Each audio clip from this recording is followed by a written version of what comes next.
कराची में जारी खून रेजी थमने का नाम ही नहीं ले रही और बेगुनाह अफराद के कत्ले आम का सिलसिला खत्म होने में नहीं आ रहा। पुलिस और अमन कायम करने वाले इदारे शहर की सड़कों से गायब हैं और लोग घरों में दबक कर बैठ गए हैं। कल रात से जारी पुरतशद्दुद वाक़यात में 15 अफराद हलाक जबकि 20 से ज़ायद जख्मी हो चुके हैं। रावलपिंडी में घरेलू तनाज़े पर एक शख्स ने अपने बेटे और बीवी को कत्ल कर दिया और लाहौर में पुलिस के तशद्दुद की वजह से एक रिक्शा ड्राइवर हलाक हो गया।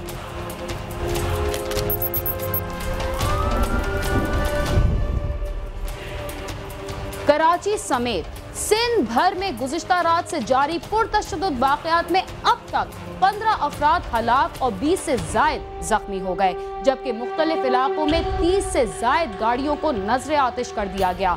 शहर में पैदा होने वाली ये सूरत हाल साबिक वज़ीर दाखिला के एक बयान के बाद सामने आई। किसी तज्जियाकार ने सच ही कहा था कि कराची बारूद के ढेर पर बना हुआ शहर है जिसे तबाह करने या मुतासर करने के लिए चंद लम्हे ही काफ़ी हैं। और इस बात की हकीकत साबित करने के लिए शहर में कई अरसे से पेश आने वाले पुरतशद्दुद वाक़यात का तसलसल सबसे बड़ा सबूत हैं। औरंगी टाउन में दो सियासी ग्रोहों के दरमियान तसादुम हो या शहर के दीगर इलाकों में टारगेट किलिंग के तसलसल से होने वाले वाक़यात, सब ने ही शहर को मुतासर कर रखा है।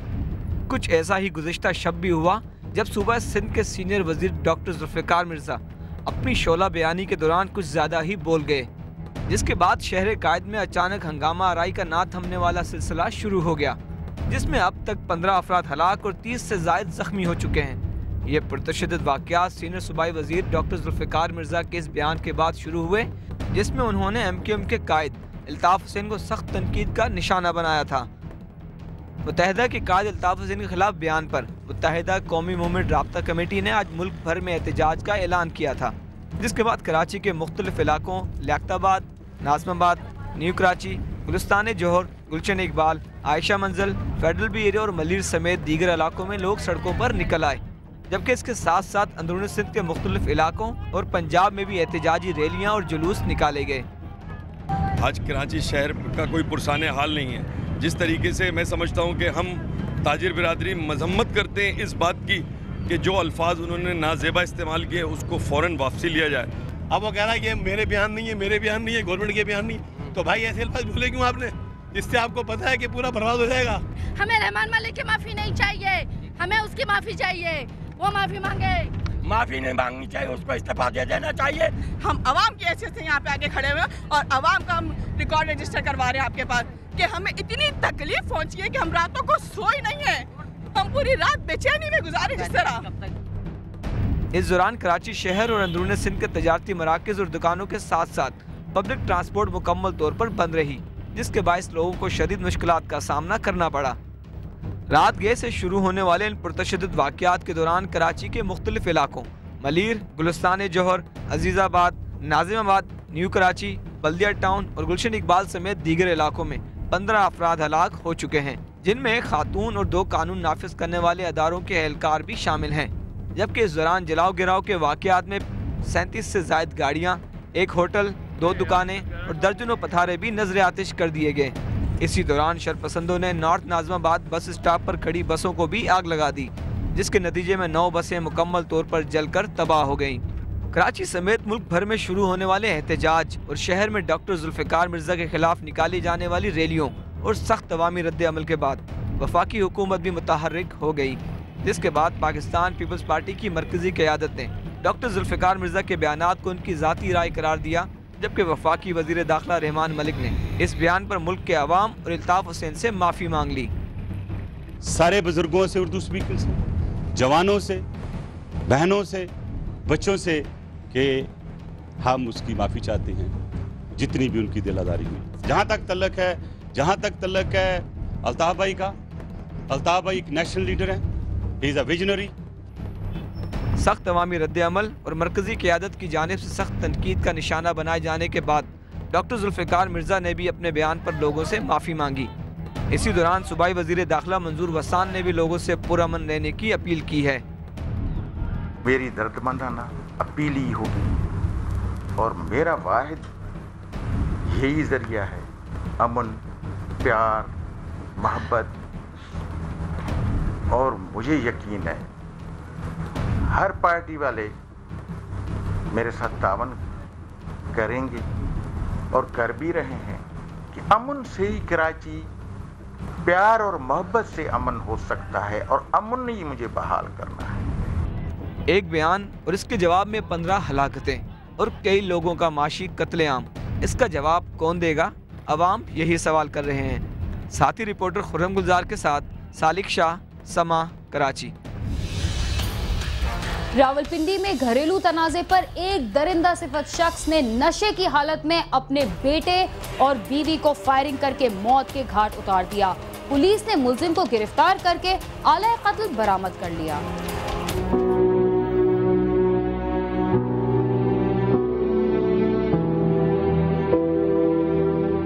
हमारे मुआशरे में बढ़ते हुए घरेलू तनाज़ात का निशाना हमेशा खवातीन को ही बनाया जाता है। रावलपिंडी के इलाके पीपल्स कॉलोनी में भी एक ऐसा ही वाक़या पेश आया, जब नशे के आदी शख्स मोहम्मद आरिफ ने घरेलू झगड़े के बाद जवां साला बेटे और बीवी को कत्ल कर दिया।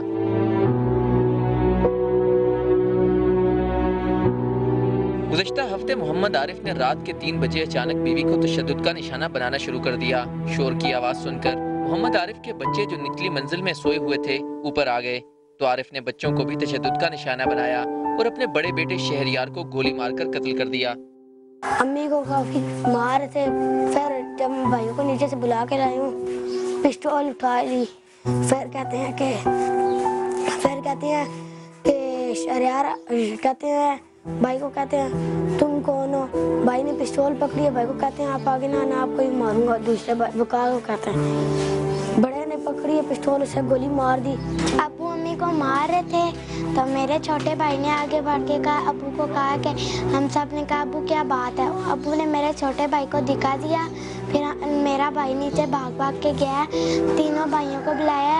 हम ऊपर सोते हैं, वकार, बिलाल और शहरयार नीचे सोते हैं। तो जो ही बिलाल, वकार तीनों भाई ऊपर आए हैं, तो बड़े भाई ने पिस्तौल पकड़ी है ना, तो उसे ना गोली मार दिया। शहरयार का चचाजाद भाई उसे लेकर करीबी अस्पताल पहुंचा, मगर तब तक वो जाबहक हो चुका था। इसी दौरान घर में मौजूद आरिफ का नशा अभी तक उतरा ना था और इसने बदतरीन तशद्दुद के बाद बीवी को भी गोलियों से छलनी कर दिया।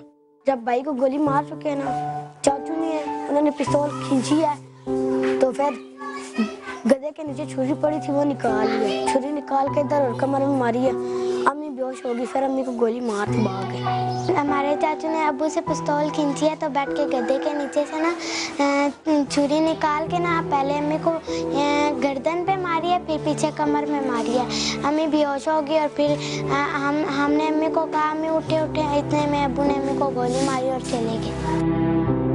थाना आरे बाजार की चौकी रेस कोर्स में मोहम्मद आरिफ के भतीजे वकार अहमद की मुद्दईयत में मुकदमा दर्ज कर लिया गया। मुद्दई मुकदमा से राब्ता करने के बावजूद उन्होंने अपना मौकफ देने से इनकार कर दिया। मकतूला के वालिद ने बताया कि उनकी बेटी हंसी खुशी अपने ससुराल में रहती थी, ताहम कुछ अरसे से इसके शोहर मोहम्मद आरिफ ने नशा शुरू कर दिया था। हंसी खुशी वक्त गुजरता रहा है। तकरीबन ये 3-4 दिन से जो है ना, 4-5 दिन पहले मेरी बच्ची घर आई, उसने कहा मैं ये कोई नशा करता है, तो इसे आप समझाएं। तो मेरी वाइफ ने कहा है कि भाई आप इस तरह करें, ना भाइयों को बताएं ना अब्बू को बताएं, मैं उसकी अम्मी को जाके बता दूंगी। दिन को ये सोया रहता था, इसका आरो महमूद जो नाम है, घर में सोया रहता था, हर टाइम सोया रहता था दिन को। रात को ये नशा करता था, रात को सारा दिन बेटी मेरी कहती है कभी छत पे, कभी इधर पक्खों के लेके, कभी चारपाइयों को इधर करता था, सारी रात हमें सोने नहीं देता था। मुलजिम फायरिंग के बाद फरार हो गया।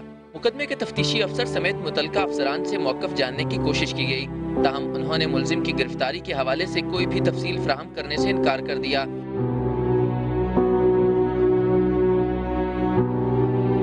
माँ जहाने फानी से रुखसत हो चुकी और बाप मुकदमा कत्ल में फरार हो चुका है। 5 बच्चों की कफालत कौन करेगा, ये वो सवाल है जो इन बच्चों के चेहरों पर आया है। इन बच्चों की कफालत का जिम्मेवारी उठाएं और इनका बंदोबस्त करें। ये ना कल गलियों में यहाँ रुलते रहें और जो नीचे वाले इनके बत्ती वो नशेई हैं सारे, तो ये ना हमारे बच्चे जो है ना उनकी वजह से खराब हो जाएं। समाजी माहिरीन का कहना है कि मनशियात के आदी अफराद का फौरी इलाज न होने की वजह से वो ऐसी दरिंदगी पर उतर आते हैं जिसका तदारुक नामुमकिन हो जाता है। कैमरामैन नईम अख्तर के साथ आमिर सईद अब्बासी, समा, रावलपिंडी।